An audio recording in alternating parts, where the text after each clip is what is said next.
ครับ ผมนายธีรศักดิ์ประเสริฐครับนายเป็น32198ครับวันนี้จะมาทำสัญญาณมือผู้ตัดสินนะครับผมในกีฬาฟุตซอลนะครับผมท่าแรกผมคือท่าคิกออฟผมเริ่มเล่นนะครับ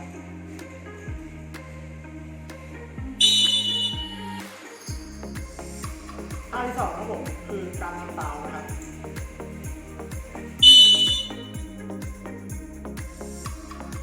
ท่าที่3ครับผมคือคิกอินนะครับ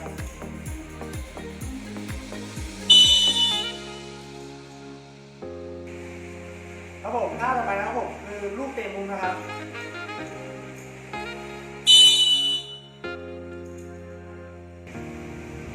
ท่าที่4นะครับผมคือการนับ4วินะครับ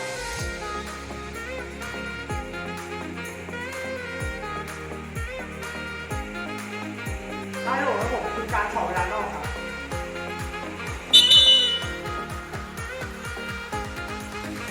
ท้ายครับผมการบอกหมายเลขผู้เล่นครับหมายเลข3ครับหมายเลข5ครับหมายเลข6ครับ